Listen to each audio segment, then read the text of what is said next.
mulai menurun. Itulah Bapak Ibu, pandemi COVID ini sangat besar pengaruhnya terhadap ketahanan keluarga kita. Kemudian, apa sih yang menyebabkan sampai terjadi konflik dalam rumah tangga tersebut? Konflik dalam rumah tangga tersebut seperti saya katakan tadi, akibat tekanan-tekanan tekanan-tekanan dampak COVID ini. Misalnya seorang tadinya kepala keluarga, kerja sebagai karyawan, tiba-tiba di saat pandemi COVID ini ada PHK atau dirumahkan, gajinya jadi menurun. Sementara dia itu harus membayar cicilan rumah, harus membayar cicilan mobil misalnya, tidak kuat menghadapi pandemi, akhirnya stres. Begitu juga kita lihat adanya peran ganda dan peran majemuk ibu-ibu. Seperti tadi, ibu-ibu misalnya sebagai ibu rumah tangga, tiba-tiba sekarang semua ada di rumah, semua berada di rumah dalam waktu yang bersamaan. Ibu-ibu tersebut harus menyelesaikan pekerjaan sebagai ibu rumah tangga, belum lagi ngatur rumah, belum lagi ngurus anak, ngajarin anak, ngurus suami, semuanya harus dibebankan kepada ibu. Inilah tekanan-tekanan yang menyebabkan kenapa konflik-konflik itu terjadi saat pandemi COVID ini. Begitu juga ketidakpastian masa depan, ya sudah barang tentu kita tidak tahu COVID ini kapan berhentinya, kapan akan berhenti masa COVID ini, kita tidak tahu, sehingga menjadi beban psikis bagi keluarga-keluarga tersebut. Kemudian tekanan COVID dapat berupa ruang privat yang terbatas. Ruang privat yang terbatas ini maksudnya seperti ini. Misalnya tadi, seorang ibu yang dari waktu jam 7 sampai jam 2 misalnya. Jam 2, dia itu bebas melakukan kerjaan rumah di rumah, mengatur rumah, membersihkan. Kemudian di antara ada waktu jedanya, ada waktu istirahatnya sebelum suami dan anak-anaknya datang. Tapi saat pandemi ini, semua berada berkumpul dalam satu waktu bersamaan. Jadi itulah jadi terbatas ruang privasi daripada ibu-ibu tersebut. Jadi menambah psikis-psikis daripada para ibu-ibu, saya rasa demikian. Kemudian apabila seorang ibu atau seorang keluarga tersebut bisa beradaptasi dengan pandemi ini, dia akan tidak merasakan goncangan yang berarti. Namun jika tidak, mulai terjadi konflik-konflik hubungan sampai kekerasan di dalam rumah tangga. Nah, konflik hubungan ini bisa terjadi karena itu tadi misalnya pasangan suami istri yang belum dewasa, belum matang pemikirannya. Misalnya saja seperti ini. Misalnya tadi karena dia belum dewasa, dia pemikirannya dia tidak mau tahu melakukan pola komunikasi yang negatif pada istrinya. Seperti ini misalnya contohnya, masa sih kamu sudah saya kasih uang hasil gaji saya semua, saya tidak mau tahu, pokoknya saya harus makan ikan sekarang ini, misalnya karena istrinya menyediakan makanan yang tidak kurang ikannya karena harga mahal, mungkin seperti itu. Bisa juga terjadi karena relasi kuasa. Relasi kuasa seperti itu, karena misalnya bapak-bapaknya merasa mencari nafkah dia merasa memiliki kuasa. Seperti saya katakan tadi, pokoknya saya tidak mau tahu, saya harus makan enak hari ini, uang yang selama ini saya kasih, kamu tidak bisa ngatur, misalnya seperti gitu. Saya pokoknya itulah konflik-konflik, manajemen konflik yang buruk di antara keluarga tersebut bisa menyebabkan terjadinya perceraian. Itulah mengapa penyebab konflik rumah tangga saat pandemi COVID. Itulah penyebab-penyebab dari terjadinya konflik dalam rumah tangga. Nah, kemudian bagaimana cara mengatasi konflik-konflik tersebut? Nah, sebaiknya Bapak Ibu yang ada di sini kalau menyelesaikan konflik harus saling memberikan apresiasi atau afeksi. Apresiasi itu memberikan dukungan dan afeksi dengan rasa kasih sayang, dengan rasa kasih sayangnya. Misalnya suaminya sudah di PHK, misalnya jangan malah tambah diberi beban. Misalnya, pokoknya saya nggak mau tahu, pokoknya saya harus terima uang gaji bulanan, misalnya istrinya seperti itu.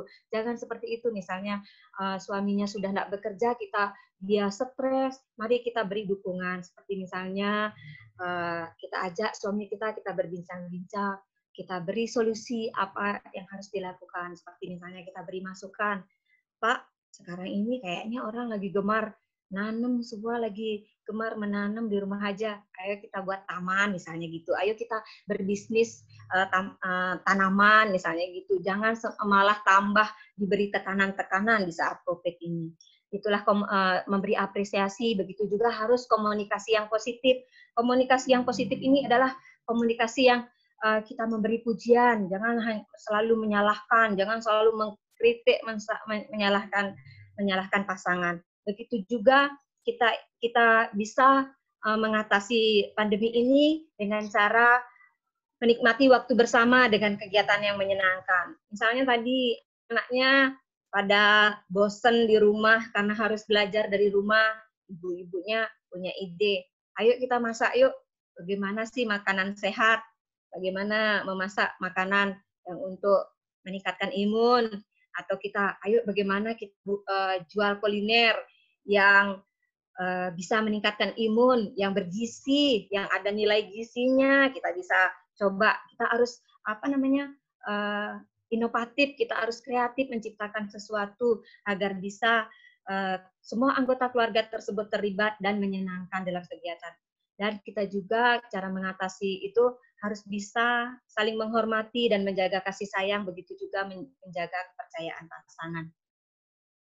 Nah, kemudian mengapa ketahanan keluarga itu penting? Seperti saya ketahui, kalau keluarga berketahanan, keluarga itu ada kadang slogan yang mengatakan bangsa yang maju itu dicerminkan dari kualitas SDM-nya. Kualitas SDM itu dihasilkan dari keluarga-keluarga yang berkualitas, keluarga yang berkualitas, SDM yang berkualitas itu. Disinilah peran penting ibu-ibu itu menghasilkan SDM. Dari keluargalah SDM itu SDM itu dihasilkan, SDM berkualitas itu dihasilkan. Jika misalnya keluarga itu berfungsi, keberfungsiannya positif, dia bisa anak-anak itu bisa positif di masyarakat. Tetapi jika keluarga itu tidak berfungsi, bisa menyebabkan terjadi masalah-masalah sosial. Masalah sosial ini dari anak-anak yang misalnya tidak bisa kita atasi, tidak bisa diatasi, kita terjadi masalah-masalah kekerasan terhadap anak, terjadi tawuran, itu semua berasal atau berujung dari kemudian apakah fungsi keluarga tersebut? Nah, dalam ketahanan keluarga itu, fungsi-fungsi keluarga ini harus bisa kita wujudkan. Fungsi asah, asih, dan asuh ini harus bisa kita wujudkan dalam keluarga berketahanan tersebut. Asah itu misalnya bagaimana kita itu menstimulan anak-anak kita untuk menerapkan ajaran-ajaran agama, penerapan nilai-nilai luhur, bagaimana dia peduli dengan lingkungannya, kemudian asih itu adalah bagaimana keterikatan antara keluarga tersebut, bagaimana rasa empati dipupuk, bagaimana rasa cinta kasih yang ada, karena dalam keluarga itulah rasa cinta kasih itu diwujudkan. Dan asuh itu adalah bagaimana di keluarga itu mengelola, memberikan sandang, pangan, papan, dan juga perlindungan. Itulah fungsi keluarga untuk mewujudkan asah, asih, dan asuh. Nah, Bapak Ibu, saya mencoba menggambarkan bagaimana ketahanan keluarga itu sebagai satu bangunan rumah yang kokoh. Bapak Ibu, kita bisa lihat di sini, suatu keluarga berketahanan itu satu rumah yang dia ibaratkan sebagai suatu rumah yang kokoh. Rumah yang kokoh ini akan bisa berdiri apabila fondasi-fondasi dalam rumah tangga itu kuat. Fondasi-fondasi dalam rumah itu kuat. Bisa kita lihat, kalau misalnya rumah-rumah yang berantai 2, pasti fondasinya akan lebih dalam daripada rumah yang berlantai 1. Nah, begitu pula dalam keluarga. Agar keluarga itu bisa utuh, kita harus lebih meningkatkan memperdalam fondasi-fondasi nilai-nilai yang ada di dalam keluarga tersebut. Nilai-nilai di dalam yang diibaratkan perspektif dalam fondasi itu adalah nilai-nilai luhur yang kokoh, seperti misalnya nilai keadilan, nilai ketersalingan, nilai keseimbangan. Nilai keadilan itu bagaimana anggota keluarga itu diperlakukan adil. Kemudian nilai keseimbangan itu di sini ada keseimbangan bagaimana keseimbangan peran dan tugas. Kemudian dapat pula diibaratkan di sini juga pilar-pilar yang ada di dalam rumah tersebut akan dapat berdiri kokoh bila fondasinya kokoh.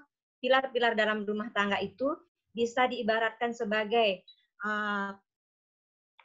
berpasangan, di mana keluarga itu diciptakan berpasangan suami istri, kesepakatan suami istri, saling berkelakuan baik di sana, di mana ada musyawarah yang diterapkan di sana, kemudian ada kerelaan yang dilaksanakan di sana.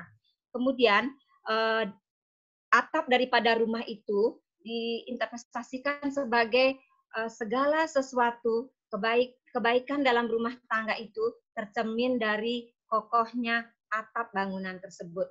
Atap ini mencerminkan kebaikan keluarga, keluarga yang sakinah, keamanan, dan kenyamanan. Itulah ilustrasi bagaimana keluarga berketahanan itu sebagai suatu rumah yang kokoh. Kemudian dampak positif keluarga berketahanan. Kalau kita memiliki keluarga yang berketahanan, keluarga yang saling menjaga pilar-pilar tadi, aspek fisik dan non-fisik, sudah tentu keluarga itu pasti bakal sejahtera, pasti bakal bahagia, harmonis, dan berkualitas. Begitu pula kalau keluarga berketahanan, ada goncangan-goncangan, ada tekanan-tekanan yang terjadi saat pandemi, pasti akan tidak begitu berarti dianggapnya. Kemudian keluarga-keluarga mudah beradaptasi terhadap berbagai perubahan situasi, dan keluarga yang berketahanan itu akan menyumbangkan sumber daya manusia yang berkualitas dan unggul, dan begitu juga berkontribusi dalam membangun lingkungan sosial yang sehat dan kontribusi negara. Nah, tadi Bapak Ibu kita berbicara tentang dampak-dampak negatif daripada COVID. Sekarang kita berbicara jangan melihat dampak positif. Tadi kita lihat dampak positifnya. Nah, dengan adanya dampak positif COVID-19 itu terjadi meningkatnya religiusitas. Seperti kita ketahui, begitu seramnya virus itu mematikan seseorang, sehingga banyak keluarga-keluarga itu, nanti kalau saya duluan mati bagaimana, nanti kalau ini saya kena suami saya meninggal bagaimana. Nah, semua itu berdampak positif. Akhirnya keluarga tersebut lebih mendekatkan diri kepada Tuhan, kepada Ibu Sang Yang Widiwasa, memohon kepada Ibu Sang Yang Widiwasa agar kita terbebas dari paparan COVID. Kemudian walaupun kita rasa walaupun harga mahal, kita pendapatan berkurang di saat COVID-19 ini, ternyata melihat orang yang lebih menderita daripada kita malah banyak masyarakat kita lihat sekarang banyak sekali relawan-relawan, ormas-ormas semua memberikan bantuan-bantuan COVID-19 ini. Itulah dampak positif. Kemudian dengan adanya positif COVID-19 ini juga meningkatkan persepsi pentingnya hidup berkeluarga. Ternyata baru kita rasakan, kita rasa takut dengan adanya terpapar COVID, akhirnya kita lebih mempererat persatuan dalam berkeluarga tersebut. Nah, itulah beberapa dampak positif yang dapat saya sampaikan terkait dengan COVID-19. Kemudian, apa saja sih partisipasi perempuan dalam penanganan COVID-19 ini? Ternyata perempuan itu adalah garda terdepan penanganan COVID-19. Kenapa demikian? Karena ternyata 70% medis kita itu adalah wanita. Dan kemudian juga wanita itu membantu dalam perekonomian. Ternyata UKM itu 60% adalah tenaga kerja wanita. Dan di COVID-19 ini pekerja-pekerja wanita itu setelah membantu membuat masker, membuat hand sanitizer, membuat baju pelindung dan lain sebagainya untuk melindungi orang-orang terpapar COVID-19. Begitu juga ternyata wanita-wanita itu berperan memberikan makanan bergizi untuk keluarganya, untuk meningkatkan imun keluarganya. Selanjutnya, ibu-ibu juga yang menjaga kebersihan rumah dan lingkungannya dan memberikan pendidikan, sosialisasi kepada anak-anaknya bagaimana penanganan atau bagaimana protokol kesehatan itu harus diterapkan. Nah, mungkin itu yang bisa saya sampaikan. Lebih kurangnya mohon maaf. Dan dengan para mesanti. Om Santi Santi Om. Oke, Bapak Moderator, serahkan waktunya kepada Bapak. Matur semua demoniki Ibu narasumber, Ibu Dayu yang telah memaparkan tahap demi tahap dan sangat lengkap sekali ya. Luar biasa, kita aplaus dulu kepada Ibu Dayu, tepuk tangan. Baik, untuk selanjutnya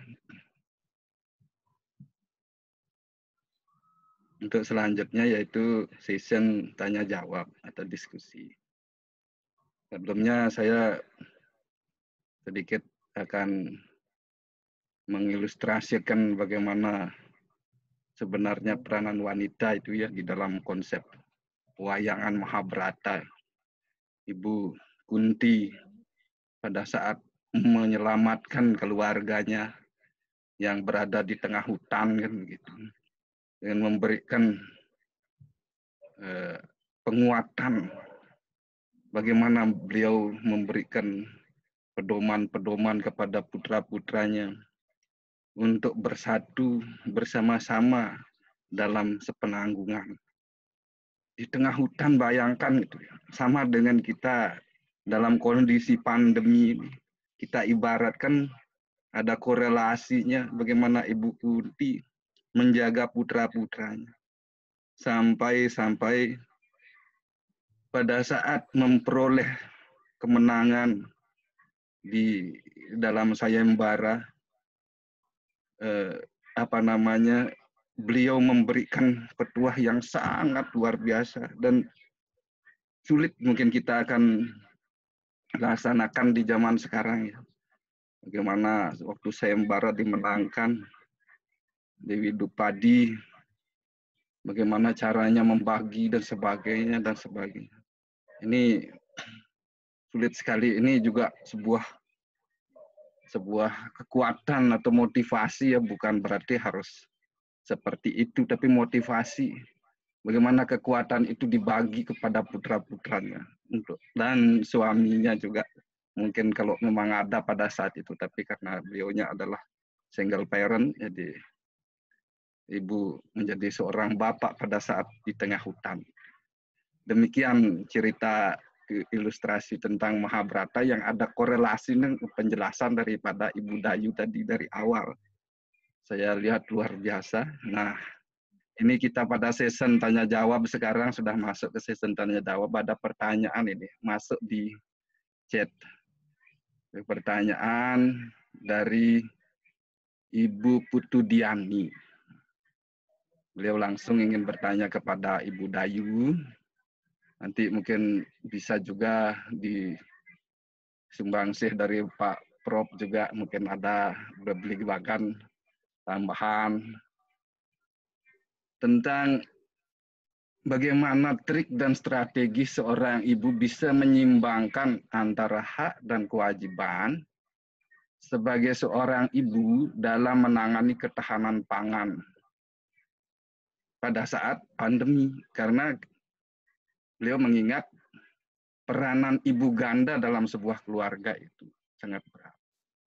Ya, peranan ibu dalam profesi ganda sebagai seorang pekerja dan sebagai pelindung keluarga dalam sebuah keluarga itu sangat berat. Itu pertanyaan dari Ibu Putu Diani ya, yang ada. Mungkin itu saja dulu, sebelum ada ini dari chat juga belum ada saya lihat. Semua Bapak Moderator yang coba untuk menjawab bagaimana kita itu sebagai seorang ibu yang berperan ganda dalam menjaga ketahanan pangan. Ya. Nah, Bapak Ibu, seperti kita ketahui, sekarang ini harga pangan begitu melonjak tajam harganya ya, di saat pandemi ini. Nah, di sini mungkin bisa saya sampaikan bagaimana cara kita untuk bisa memperoleh pangan yang murah dan berkualitas. Kita selalu bisa menyediakan untuk keluarga kita. Kita bisa memanfaatkan pekarangan kita.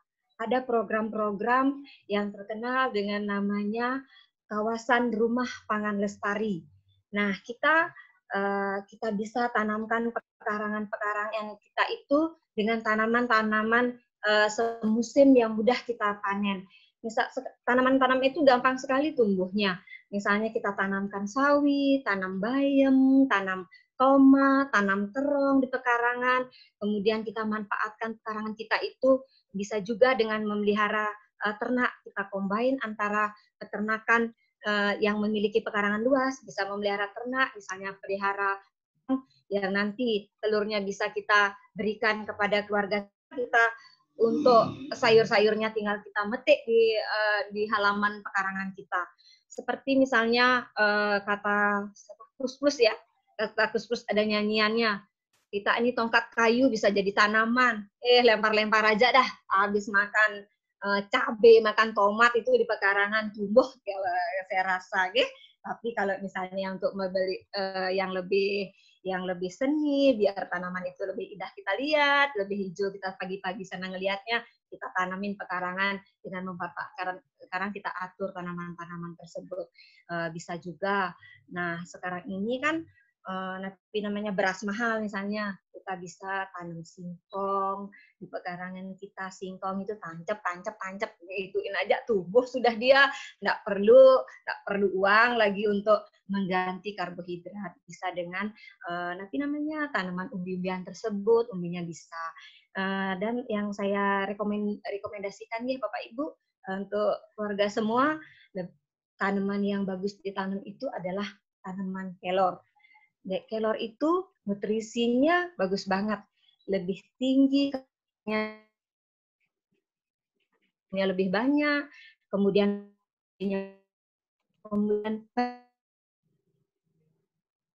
untuk apa namanya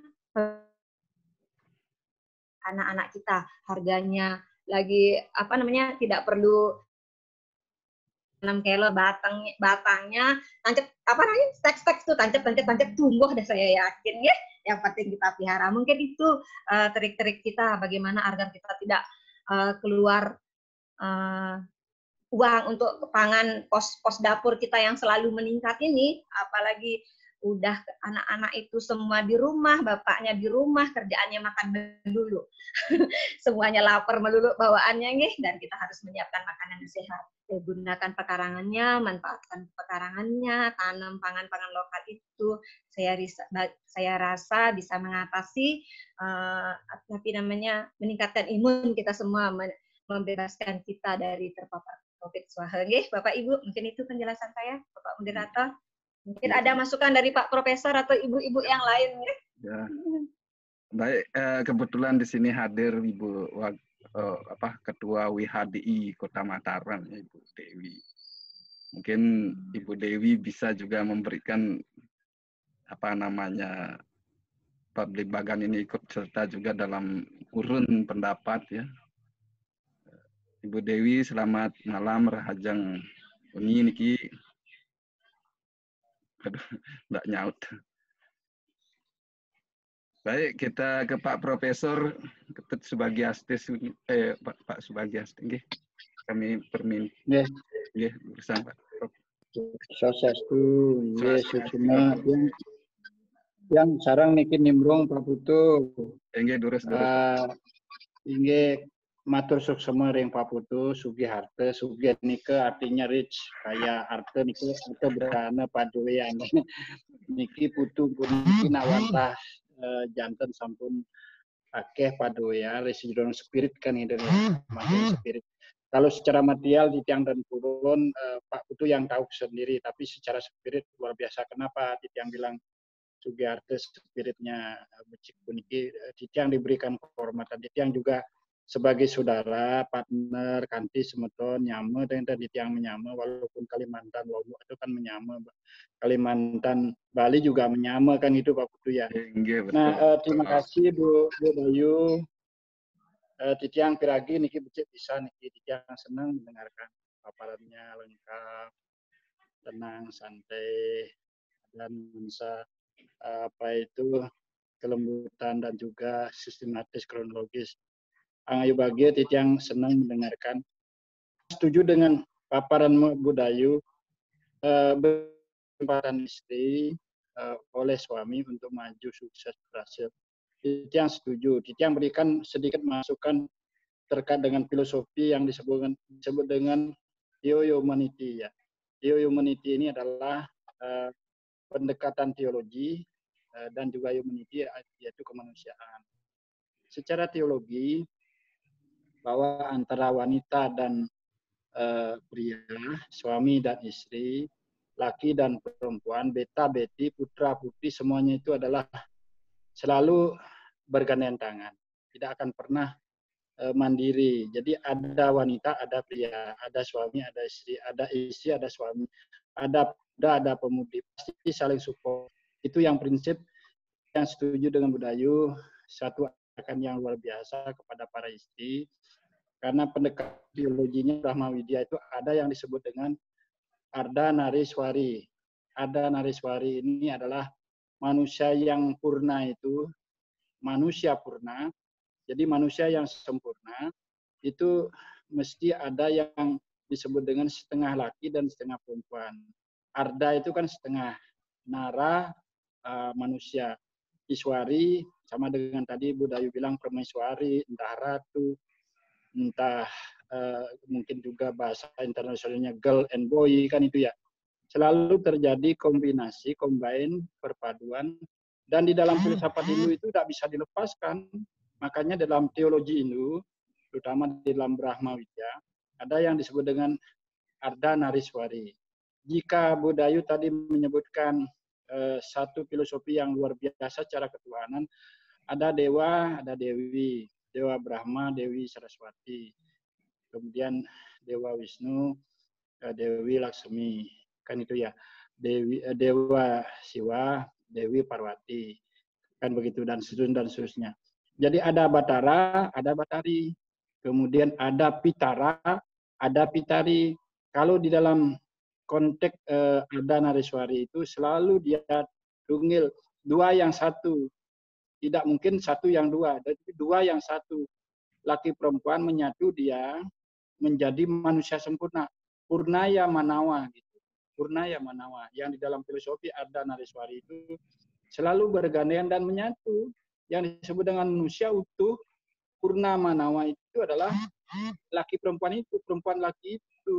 Jadi para istri tidak perlu khawatir, tidak perlu cemas, ragu, ataupun mungkin bimbang, atau mungkin di masa pandemi ini tidak perlu juga galau. Kenapa? Karena di samping istri itu ada yang disebut dengan suami. Di samping wanita itu ada yang disebut dengan pria. Di samping perempuan itu ada yang disebut dengan laki. Di samping pemuda itu ada pemudi. Coba perhatikan. Di samping putra itu ada putri. Kalaupun itu putranya berkualitas menjadi seputra, juga ada di sampingnya adalah putri yang berkualitas yang disebut dengan seputri. Maka dari itu dalam filosofi Hindu, baik perspektif teologi, Brahma Widya, ilmu ketuhanan, ini yang menjadi catatan penting bagi para istri, wanita, gadis, perempuan. Kalau bahasa Dayaknya bawi, yang gadis itu. Kemudian kalau yang lakinya adalah hatue. Jadi hatue maupun bawi itu menyatu. Kalau di Bali itu lohmuani, kalau di Jawa itu lanang wadu. Kalau bahasa Sanskertanya pria wanita. Jadi kata pria itu Sanskerta, artinya yang tersayang. Tadi dalam pengantar yang singgung sepintas, tapi karena gangguan sinyal terputus Pak Putu ya, mohon maaf ya. Yang juga agak sedikit kasihan kok bisa sinyalnya ini terputus gitu. Maka dari itu yang coba 3 kali 4 kali lagi dipasang ID dan password akhirnya nyambung langsung karena kita bisa bertemu. Nah kemudian dalam konsep yang disebut dengan Brahma Widya, Bu Putu, Pak Putu, bisa nama tiang apa itu? Tiang tidak punya slide, ini ampun tidak punya slide karena spontan tadi. Jadi Kang Yang oral mantan iki wacana mantan. Tiang masukkan. Manawa itu adalah manusia. Manusia itu pun juga baca kerta. Di dalam susastra itu disebutkan manawa utama. Jika bisa mau utama itu menjadi the best, manawa mahutama. Jadi manusia yang the best, terbaik, unggul. Jadi manawa mahutama itu Hindu mengajarkan menjadi manusia Hindu yang utama. Kalau yang prianya the best, yang wanitanya juga the best. Maka dari itu tidak ada pilihan bahwa yang namanya suputra laki-laki berkualitas, yang perempuan pun juga sama, suputri. Jadi putri yang berkualitas. Ini kelebihan keunggulan daripada nilai filosofi theo-humanity, antara nilai ketuhanan dan juga nilai kemanusiaan. Jadi sekali lagi di tiang stressing, berdasarkan filosofi tadi, jadi tidak perlu disangsikan, diragukan antara pria wanita. Kalau dalam rumah tangga itu grahasta itu disebut dengan suami. Suami itu pemimpin keluarga. Kemudian Budayu tadi sudah menyebutkan istri itu adalah pengatur keluarga, rumah tangga. Grahaya sarwa setri pratidinam. Jadi bagaimana seorang istri setiap harinya bagaimana memberikan kendali, kontrol, pembinaan, pendidikan, kesehatan, pelayanan, serba sewaka, semuanya dilakukan. Nah ini bersanding. Kalau tadi Budayu sudah menyebutkan bagaimana suami mencari rezeki, nafkah rezeki yang disebut dengan dana, atau namanya Pak Putu ini harta, apa doyan. Jadi bagaimana dua-dua itu terjalin ikatan yang bersinergi. Jadi kalau istri menyatakan payah mengatur di rumah tangga, suami juga payah mencari rezeki. Kalau suami juga merasa bahagia yang disebut dengan sukinah, istri pun juga bahagia yang disebut dengan sukinah. Inilah yang menjadi sinergi antara bagaimana suami istri. Makanya disebutkan dalam filosofi Hindu itu, kenapa graha sukinah yastatam pridinam. Jadi mengapa kita menjadi keluarga yang bahagia setiap saat itu? Karena nilai sukinah itu, suki itu suka. Suki atau suka itu sama. Artinya bahagia, berbahagia, very happy. Manu bahagia, kalau orang sehari-hari dalam bahasa Bali, manu bahagia atau angayu bahagia gitu. Selalu kita bersyukur dan berbahagia. Itu yang pertama Pak Putu. Yang kedua, di sini ada empat resep yang coba tiang padukan dengan namanya yang sudah tampil prima tadi, Ibu Dayu Sidi. Ampura niki bukan tiang menguntari nama, tetapi dalam filosofi itu ada yang disebut dengan sida, suda, sadu, dan sidi. Gitu. Nah niki apa filosofinya itu? Kalau itu suami sida itu sukses, istri pun juga sukses. Kalau itu suami itu penuh dengan tulus hati, lasarya, nekeng tuas, ning nirmala, istri pun juga sama sudah. Kemudian kalaupun yang namanya suami itu lembut, tidak melakukan kekerasan seperti tadi, kekerasan yang disebut dengan KDRT dalam filosofi Hindu disebut dengan imsa, didapatkanlah dia itu yang disebut dengan sadu atau ahimsa. Sadu itu kelembutan. Suami lembut, istri lembut, ini berpadu lembut dengan lembut kan bagus. Tidak ada goncangan. Kalau kecuali yang goncang tadi itu ada semacam pandemi seperti sekarang. Sedapat mungkin dengan nilai filosofi sudah sadu, jadi kita bisa menjadi keluarga graha yang sundaram. Terakhir baru sidi. Jadi yang keempat itu sidi itulah kuat, tangguh, kokoh, tahan uji, tahan mental, tahan banting. Dalam kondisi pandemi ini ya memang biasanya orang itu chaos, grogi, kacau balau, atau mungkin juga semacam banyak tadi disebutkan oleh Budayu yang terhormat, stres atau mungkin penuh dengan tekanan. Tapi dengan makna sidi, kebetulan penyajinya sidi ya mahotama sidi, jadi kekokohan yang tertinggi, luar biasa. Jadi tiang tambahkan lagi 3, Budayu mohon izin. Jadi ada bahasa sida itu berhasil, sudah itulah ning nirmala, suci. Kalau hatinya si suami suci, istri pasti juga suci. Nah, mungkin dia itu asuci gitu.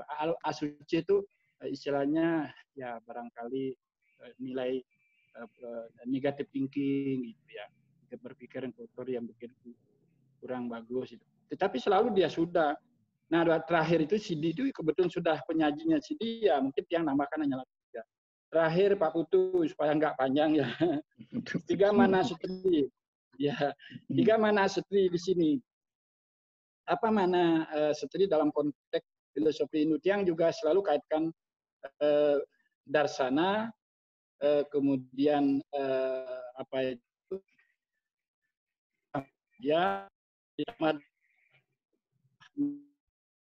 yang kan saja antara apa yang menjadi paparan teksnya nggak nyambung karena ini spontan kan paparan sih bisa 10-15 tapi Kang Yang niki singkat 3 poin ini. Yang ketiga mana konteks itu ada yang Titiang tambahkan sedikit, Satyam Siwam Sundaram. Nah ini Satyam, bagaimana ya satyanya, setianya, kesetiaannya ya terhadap suami. Demikian sebaliknya, otherwise ya kalau misalnya di setatam satya juga. Jika setri itu satya, maka suami juga satya. Itu yang pertama. Yang kedua, Sundaram. Ibu Dayu, kadi bahasa Balinya jegek, kalau bahasa Dayaknya bahalap, kalau bahasa Sunda entah bahasa Jawanya itu apa apik-apik wae gitu. Kalau bahasa tapi nak jegek yang di bahasa Sasak. Inges. Dayu, Inges. bahasa Sasak nak jegek ngapi? Ingat. Ingas. Ya, tiang ingas. Kalau tiang ingas karena suami tidak ingas. Jadi suami juga kalau bagus ganteng juga ya, kalau gadis atau istri wanita juga ingat. Itu memberikan satu pemaknaan adalah kesucian. Ya, yang disebut dengan dalam bahasa Jawa itu tulus. Bahasa Sanskertanya lasarya atau juga nirmala. Sudah suami istri itu adalah tulus, suci, lasarya, nirmala, jangan male. Nah, kalau kas male itu nanti inilah kadang-kadang menjadi bentrok. Bentroknya kalau kemudian banyak perselisihan, pertentangan, pertengkaran, bahkan yang lebih fatal lagi sampai jangan sampai terjadi ya sampai 5 huruf itu CERAI kan gitu. Nah, ini berpeluang juga kan di rumah kan, gaji sudah tidak dapat, pekerjaan juga tidak mungkin mencari baru, kemudian terlanjur sudah dirumahkan, kemudian salari juga kosong, beken, baru melamar baru, pekerjaan juga tidak mungkin. Nah, sehingga kondisinya itu bagaimana membentuk kondisi yang stabil. Sundaram itu bisa juga berarti stabil condition of the human life. Jadi kehidupan yang stabil, paling tidak adalah diri itu dan juga keluarga,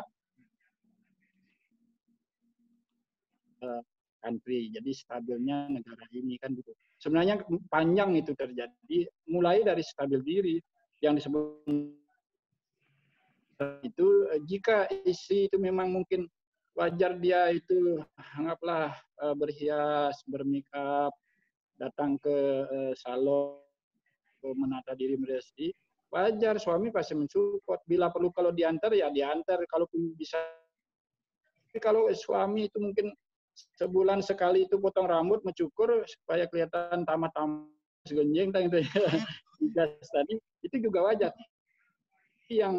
Yang terjadi combine sehingga terjadi yang dalam bahasa budaya itu saling menghargai, yang tentunya itu akan muncul paramita. Paramita itu kelembutan. Mungkin itu tambahannya kalau yang panjangkan dong. Udah niki, itu yang selalu dan bagus materinya tadi. Yang ini memang digenap masih yang budayu di bahasa sapunapi peran istri dalam keluarga, geraha yang disebut dengan sasana.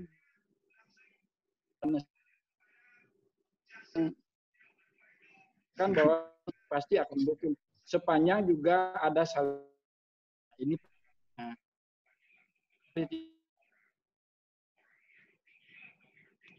penyang.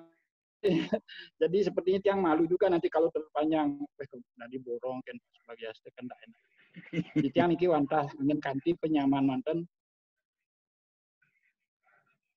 Bali Lombok kan nggih.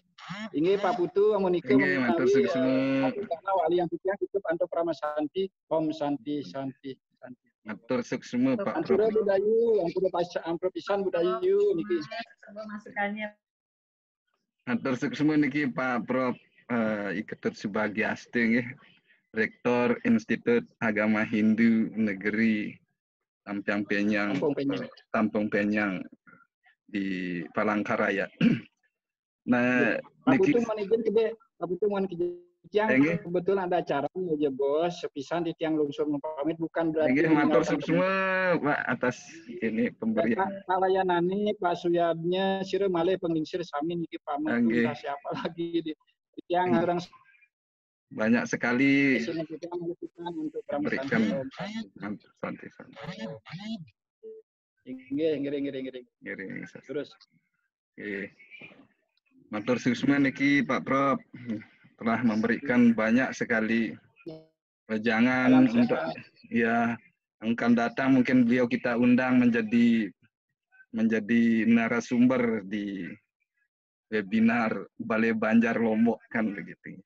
Ye, saya ge ngayah patuh sampun ayam pascaria ngayah kiring Lombok. Matur suksma dulu niki Pak Prof. Nah, niki ada pertanyaan Budayu niki. Kemudian dari dua orang niki langsung yang akan dibacakan nggih.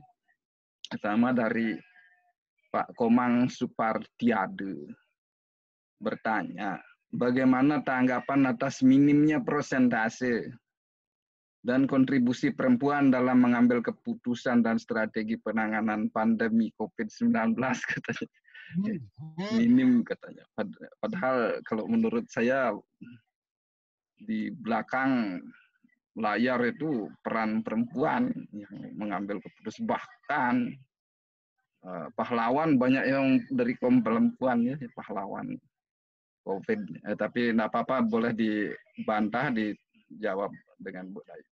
Kedua dari Bu Titin Suwartini nih, Bu Titin ini pengalaman sama kayak saya sempat juga nginjak kampus di Institut IHHN waktu beliau masih kuliah studi banding di Palangkaraya ya Bu Titin.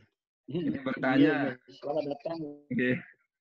dulu sempat sampai ke melangkahkan kaki di kampus Institut Agama Hindu Palangkaraya. Nah, ini beliau bertanya,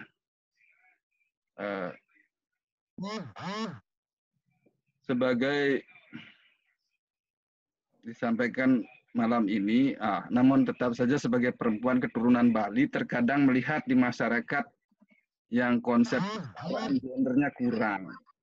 Nah, Bu Titin melihat bahwa orang Bali perempuan ini masih kurang penghargaan terhadap gender, kesetaraan gender ya. Jadi istilahnya peran bagi wanita itu masih rendah diberikan oleh apresiasinya oleh laki-lakinya. Sejak zaman dulu katanya di Bali sendiri bahkan memiliki raja perempuan, strategi apa yang bisa digunakan untuk mensosialisasi kesetaraan gender di masyarakat.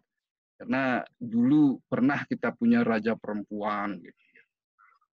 Nah, sekarang bagaimana caranya ya dari zaman Sri Gunapriya, zaman raja-raja Bali sampai dengan peran raja untuk masalah kesetaraan gender di masyarakat. Respek pada istri, demikian pula istri respek juga pada suami. Terlepas dari status ekonomi atau status sosial yang ada. Nah, bagaimana Bu Dayu menyingkapi kesetaraan gender di dalam keadaan sehari-harian sekarang, apalagi di masa pandemi ini yang entah kapan barangkali akan berakhir. Demikian dulu, silahkan Bu Dayu. Yang pertama tadi tentang ada minimnya presentase atau kontribusi perempuan dalam mengambil keputusan. Saya belum jelas juga ini berapa persen sudah diukur oleh beliaunya. Nah, kedua masalah kesetaraan gender. Melihat di Bali pernah ada raja perempuan, tapi sekarang kok tidak diberikan peran.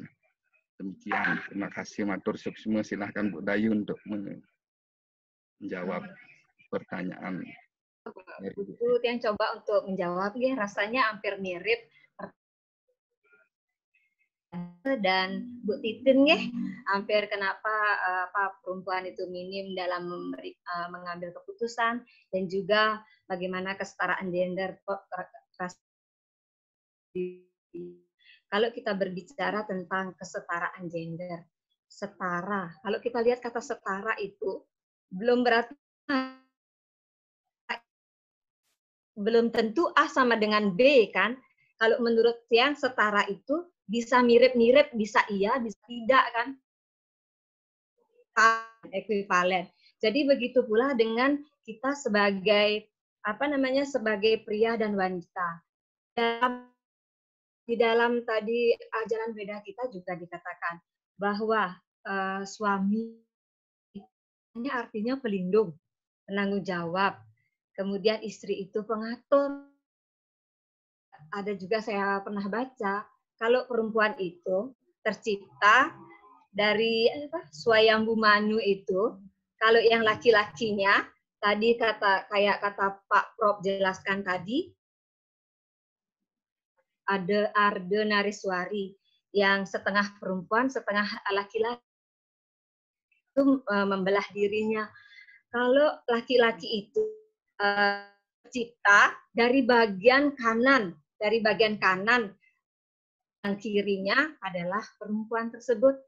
Ibarat seperti tangan kanan dan tangan kiri. Tangan kanan walaupun bagaimana, tangan kanan ini laki-laki, tangan kiri ini perempuan. Nah, ibarat kedua tangan ini, yang kanan ini pasti lebih kuat kan? Pasti lebih kuat. Laki-laki itu melindungi, yang perempuan itu kewajibannya setia, dan tapi bukan berarti yang ini bertanggung jawab, ini setia. Kedua-duanya harus bersama-sama agar bisa mencapai Sukinah Bhawanti tersebut, ya kan? Seperti itu. Kalau saya melihat, memang kita itu di undang-undang perkawinan juga, kalau tidak salah pasal 34, pernah saya baca 33, 34, 35, pokoknya suami itu sebagai kepala rumah tangga, istri mengatur rumah tangga.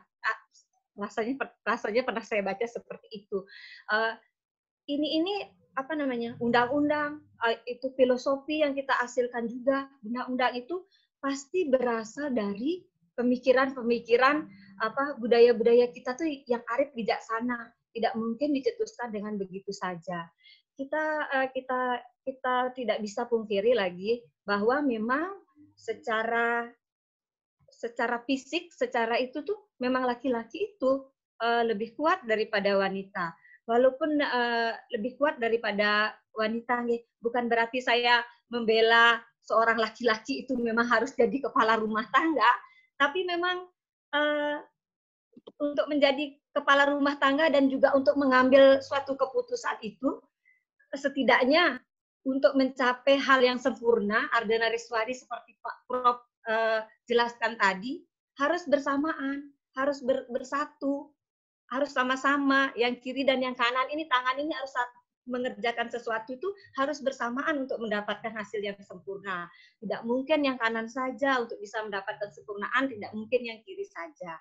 Nah, mungkin tadi seperti Bu Titin katakan, padahal sejak zaman dulu kesetaraan gender. Kalau menurut pemikiran saya seperti itu, mungkin karena perempuan itu Iya, memang secara fisik saya lihat memang perlu perlindungan dari wanita sekuat apapun kita, mungkin lebih kuat. Tapi bukan berarti kita itu tidak kuat, kita itu juga bisa memberikan kekuatan kepada suami-suami kita melalui nasihat-nasihat yang lembut. Mungkin begitu pemikiran saya, mungkin ada masukan dari bapak-bapak atau teman-teman yang lain menurut kesetaraan gender. Kalau menurut saya seperti itu sih, memang itu tuh semua dari kearifan leluhur kita. Bagaimana cara kita itu agar pertanyaannya tadi ya, bagaimana kesetaraan gender kurang, padahal sejak zaman dulu kesejahteraan gender kita rasakan kurang.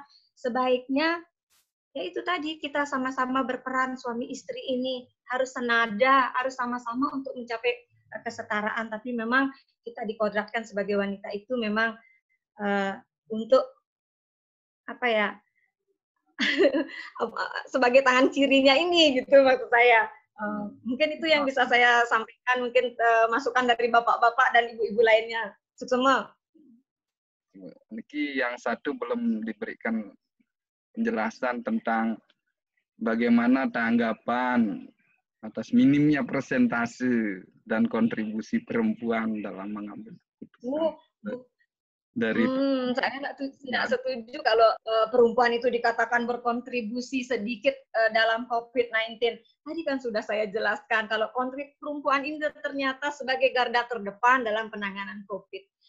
Medis kita 70% itu adalah perempuan.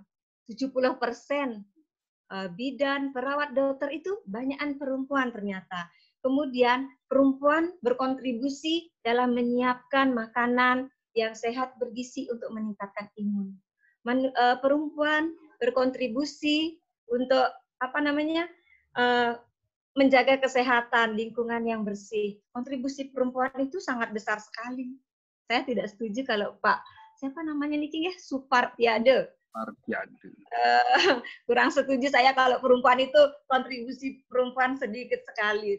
Kalau menurut saya kontribusi perempuan itu malah besar banget di saat COVID-19 ini. Bahkan ada yang sudah jadi korban kan begitu, sebagai pahlawan kan, banyak para medis kita, perawat yang mendahului, semoga arwahnya kan diterima di sisi Tuhan. Baik, ini ada lagi pertanyaan dari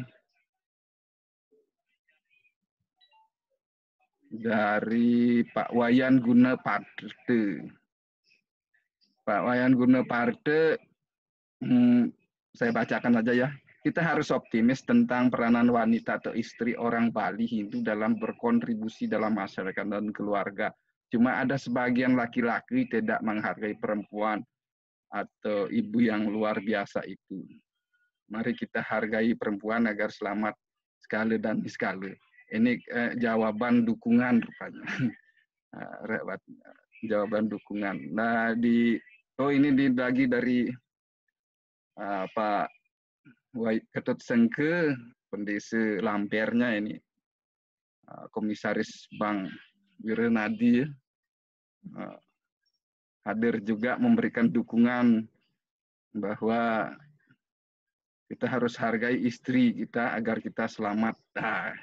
Luar biasa. Nah, dalam rangka demikian, kira-kira apa yang akan, ini ada yang bertanya di lewat chat,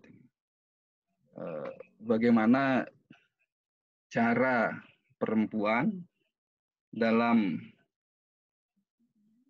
menjaga keluarganya pada saat pandemi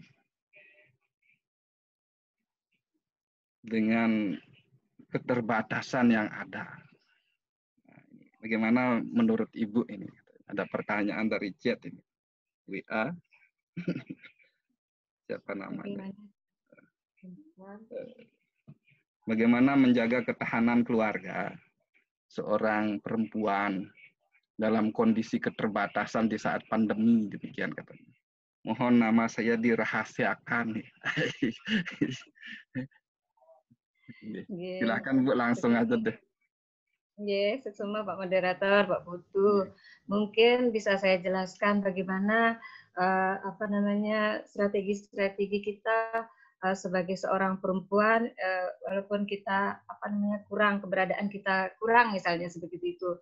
Seperti saya katakan tadi, ketahanan keluarga di saat pandemi ini bisa terwujud, keluarga berketahanan itu bisa terwujud bila aspek-aspek atau dimensi atau pilar-pilarnya terpenuhi, yaitu baik material maupun non material, baik fisik maupun non fisik.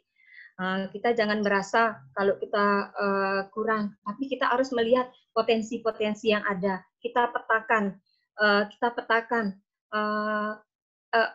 krisis-krisis yang mana yang terjadi pada diri kita. Apakah krisis dalam ekonomi atau krisis dalam hubungan interpersonal antara keluarga tersebut, ataukah krisis lainnya. Kita petakan dulu krisis yang mana ini, kekurangan dalam hal mana ini. Misalnya tadi kekurangan ekonomi, ibu merasa kekurangan tidak bisa mencukupi pangan, seperti tadi sudah saya jelaskan. Kita itu manusia itu kita diciptakan oleh Tuhan itu berbagai sumber daya, ada sumber daya alam. Tergantung kemampuan kita, inovasi kita, kreativitas kita untuk memanfaatkan hal tersebut. Sumber daya alam ada, seperti tadi saya katakan tadi, manfaatkanlah pekarangan agar ibu pos dapurnya tidak keluar. Pekarangan itu ditanam dengan berbagai macam sayur-sayuran yang harganya berfluktuasi, tiba-tiba naik kayak cabai, inflasinya tinggi sekali, bisa tanamin itu. Kekurangannya apa? Pemetaan kita apakah tadi kekurangan dalam pandemi COVID itu kekurangan dalam interaksi antara keluarga? Kalau misalnya itu kita rasakan, kita haruslah memberikan banyak-banyak memberikan apresiasi, memberikan afeksi, saling mendukung, berkomunikasilah yang positif, berikan semangat-semangat untuk keluarga itu bisa berketahanan. Mungkin itu yang bisa dapat saya sampaikan, tergantung kita petakan dulu kekurangan dalam hal apa ini, apakah dalam ekonominya ataukah dalam mental spiritualnya atau sosialnya, tergantung hal itu. Mungkin itu bisa yang saya sampaikan, Pak Moderator. Jadi begitu jawabannya Ibu narasumber. Niki ada lagi dari Bapak Nane ini. Kenapa perempuan jarang tampil sebagai pimpinan ormas padahal potensinya sangat besar? Saya gabung ini lagi satu ini. Ada pertanyaan dari Putriani. Bertanya, apakah ada upaya membuat tim advokasi dalam konsep penyetaraan gender bagi wanita Hindu? Nah, adakah ide demikian gitu mungkin maksudnya ini Putriani. Matur suksma demun niki dari Pak. Ulangi Pak. Putus-putus Pak Moderator. Apa pertanyaannya? Pertama pertanyaan dari dari Pak Wayan Nane ini, Wayan Mertane. Kenapa perempuan jarang tampil sebagai pimpinan ormas padahal potensinya sangat besar? Yang kedua, mungkin ada kesamaan ini dari Putriani. Pertanyaannya, adakah upaya advokasi melalui pembentukan organisasi yang sifatnya menjaga kesetaraan gender bagi wanita Hindu di NTB lah, di Lombok, membuat organisasi lah maksudnya yang memperjuangkan itu gitu mungkin maksudnya beliau. Terima kasih. Ada kesamaan soalnya dengan pertanyaan Pak Nane. Saya langsungkan aja dari satu. Kenapa perempuan jarang tampil? Jarang tampil sebagai pimpinan organisasi masyarakat, padahal potensinya sangat besar. Yang kedua, ini ada pertanyaan lewat chat WA dari Putriani. Maaf tidak bisa masuk lagi karena ya, sinyalnya langsung bertanya, adakah ide gitu loh, gagasan untuk membentuk tim advokasi dalam rangka pandemi ini, wanita Hindunya gitu. Membuat tim yang membela terhadap kesetaraan gender gitu loh Mas. Terima kasih Bu, silahkan langsung dijawab. Itu semua Pak Moderator. Mungkin pertanyaan Pak Nana itu bagus banget. Kenapa wanita itu jarang tampil sebagai pemimpin politik misalnya itu. Tapi kalau menurut saya, kalau kita bandingkan dari zaman Orde Baru, sekarang ini keterwakilan wanita itu sangat banyak sekali. Hampir 30% lebih wanita itu sudah bisa masuk di dalam keterwakilan kita walaupun di DPR, DPR RI, semuanya saya rasa sudah mulai meningkat potensi keterwakilan perempuan di bidang di DPR, di apa tuh sudah mulai meningkat saya rasa. Mungkin ya seperti tadi saya katakan tersebut, mungkin ya budaya, terciptaan budaya dari zaman dulu. Kalau zaman dulu kan sebelum Kartini, kita itu wanita malah tidak bisa berbuat apa-apa sebelum berbuat apa-apa.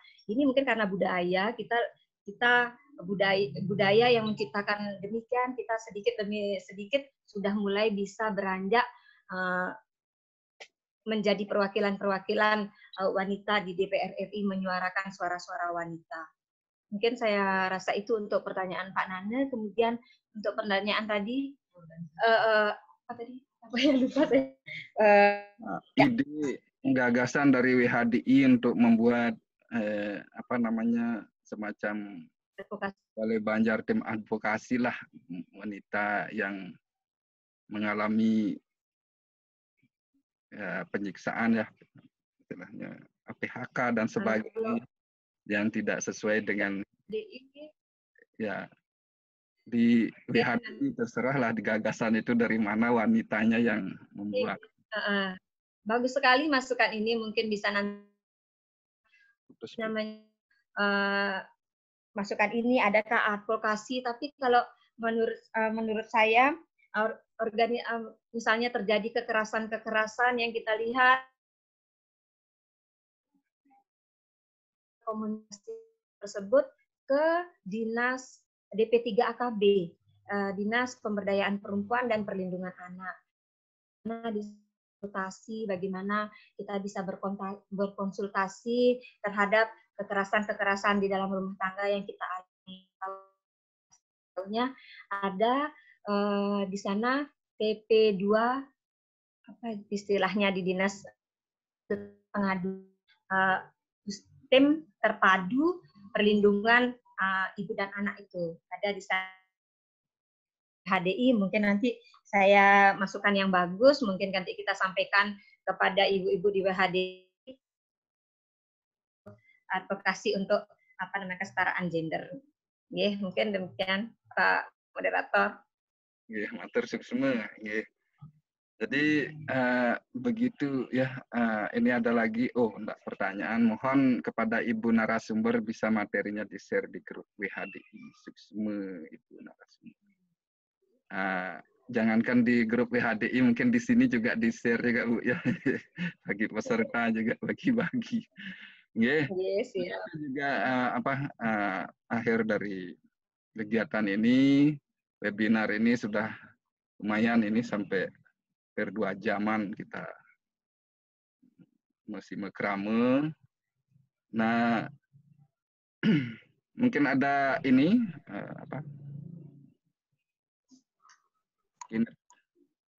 Pak Moderator.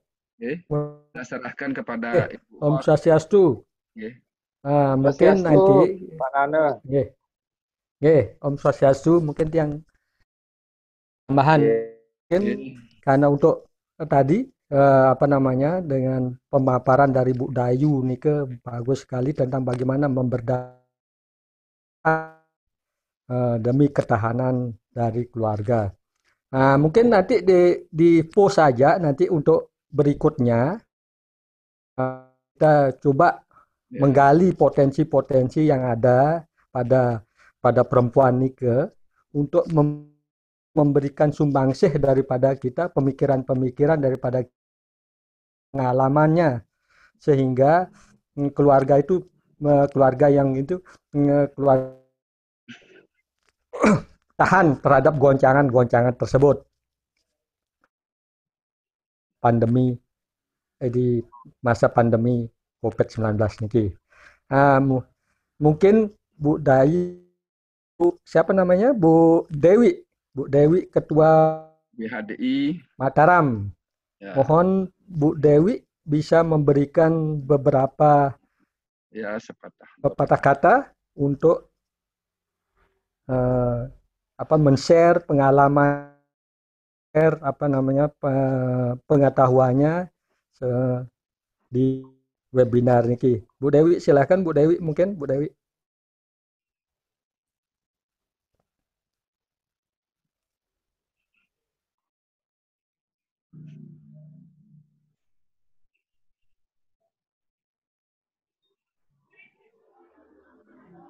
Bu Dewi, bisa mendengar Bu Dewi?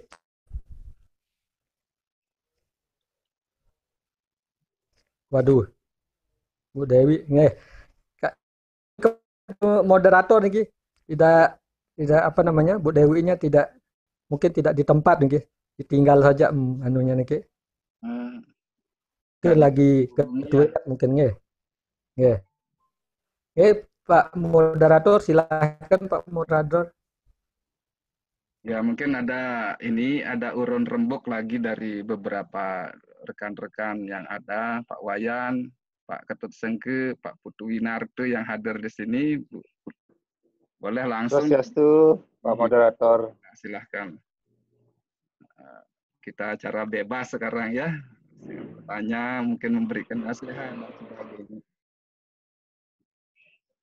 Sebelum bisa ada pertanyaan nih Pak Moderator? Terus langsung ya. Oke, Om Swastiastu. Swastiastu. Oke, Bu dari Sidi Semeton semuanya pada malam hari ini yang berbahagia. Pertanyaan saya cukup singkat Niki. Bagaimana pemberdayaan wanita khususnya di Lombok untuk peningkatan kemampuan kewirausahaan di Banjar maupun di lingkungannya masing-masing. Itu aja. Untuk semua Niki, Pak Moderator dan narasumber. Oke, Pak Moderator. Oke, terus langsung dijawab, Bu. Oke. Terkait dengan pemberdayaan, mungkin sesuai juga dengan tugas saya di Dinas Ketahanan Pangan, Pak. Saya juga sering turun ke petani-petani miskin di Pulau Lombok ini. Tidak saja yang Hindu, tetapi juga yang Muslim. Saya sering memberikan pemberdayaan. Kami ada di kantor namanya Program Desa Mandiri Pangan. Program Desa Mandiri Pangan ini terdapat di daerah-daerah terpencil yang sumber daya alam maupun sumber daya manusianya yang sangat kurang. Ibu-ibu di sana, Bu, apa potensi-potensi yang ada di sini, Bu? Biasanya di sini cocok dengan apa tanam di sini, Bu? Nggak ada air, nggak ada ini gitu. Yang ada hanya singkong. Nah, kami memberdayakan ibu-ibu itu saya di walaupun hasilnya walaupun misalnya cuma hasil singkong di sana, kami lihat di sana kalau singkongnya ini misalnya seperti itu, di sana itu misalnya nggak ada air, dia nggak ada apa, dia punya singkong hanya buat tape saja. Kita latih di sana. Oh, di sini itu penghasil singkong. Kita berdayakan ibu-ibu di sana dengan memberikan pelatihan bagaimana meningkatkan kualitas produksinya, bagaimana kualitas produksi tapenya, kualitas produksi keripiknya, bagaimana dengan packaging yang bagus, bagaimana dengan labelingnya, gimana dengan promosinya, teknik-teknik dia berpromosi. Kita sering memberikan bantuan-bantuan yang diminta misalnya untuk pengolahan hasil biar bisa meningkatkan potensi-potensi ibu-ibu yang di sana dia tidak ada kerjaannya, hasilnya ibu-ibu silahkan memberikan suntikan dana untuk membeli pengolahan hasil biar hasilnya singkongnya lebih tipis-tipis, lebih tidak ada minyaknya, kita kasih spinner, bekerja sama dengan Dinas Perdagangan dan Perindustrian, bagaimana cara menghasilkan singkong yang baik. Kita pasarkan online, kita yang bantu pemasarannya atau kita yang beli saat basar menuju hari-hari besar keagamaan nasional. Kemarin Ramadan, Idul Fitri kita tampung semua hasil-hasilnya. Kita tampung semua hasil produk-produk dari ibu-ibu yang di desa mandiri pangan yang kurang-kurang berdaya itu kita ambil, sudah kita lakukan.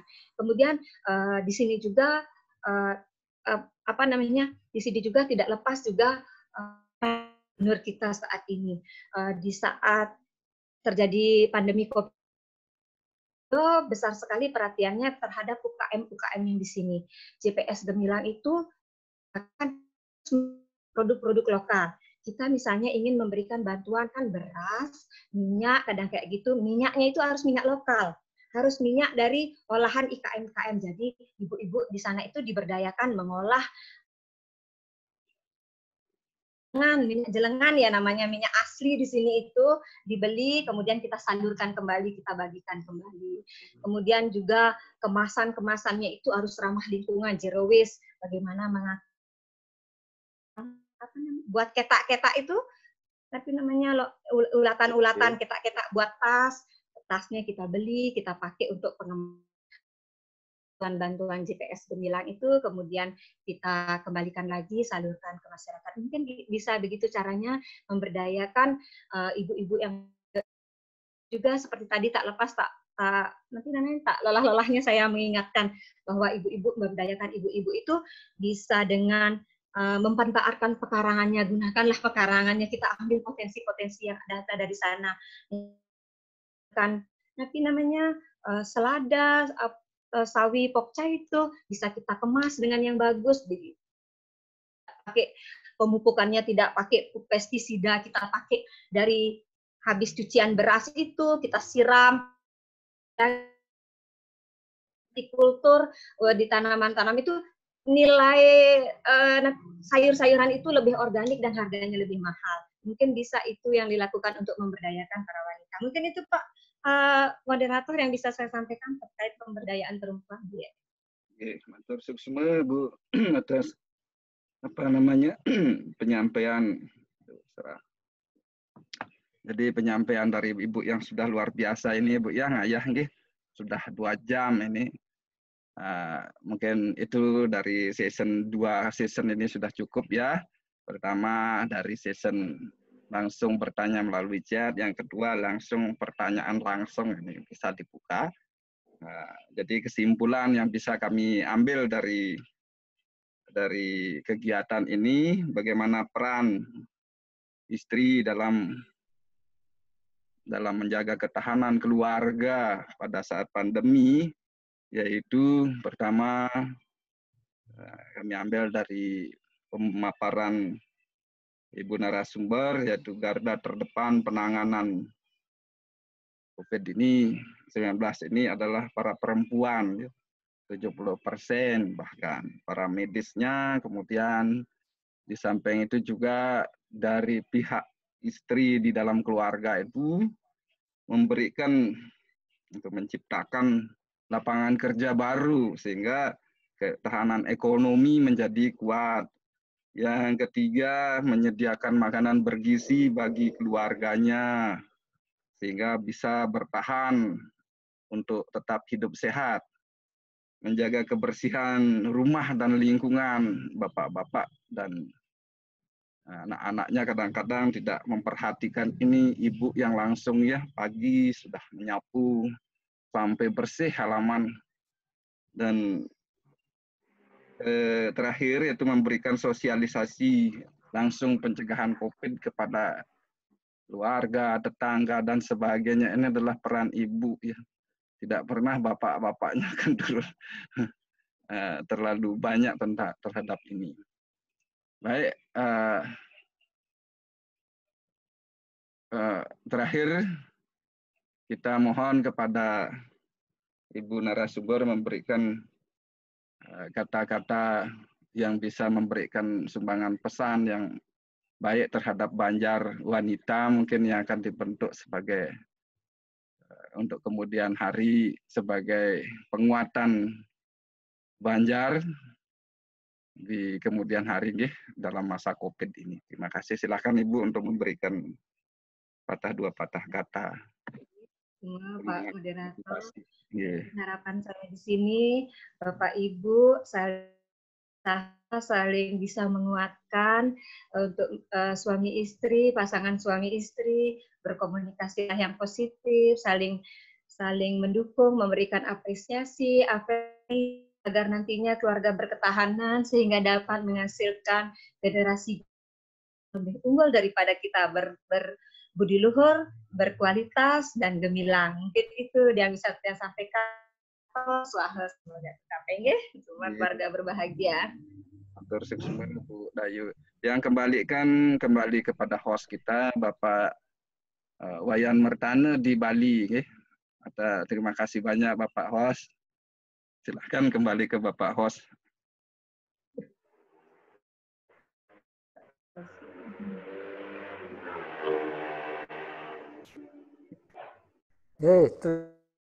Moderator dan narasumber yang luar biasa. BBL merasa tersanjung bisa host menampilkan moderator dan narasumber yang begitu luar biasa. Ini makalah-makalah itu sungguh sangat bermanfaat bagi kita semua. Kami di BBL yang mempunyai concern terhadap peningkatan sumber daya manusia yang ingin sekali-kali bangkit bersama wanita-wanita Indonesia untuk bersama-sama membangkitkan Banjar-Banjar, kelompok-kelompok sosial kita. Itu dari saya untuk para wanita yang di sini, hanya karena ada wanita hebat ya, mungkin Pak moderator itu ahli dalam sejarah Lombok tentang wanita, sungguh luar biasa dalam era merebut kemerdekaan pada saat itu, mungkin sehingga Panham waktu itu. Silakan Pak moderator mungkin cerita sedikit ilustrasi supaya membangkitkan gairah wanita ini untuk berbuat untuk di Lombok gitu. Bapak moderator, silakan Pak moderator, dia ahli sejarah Lombok niki.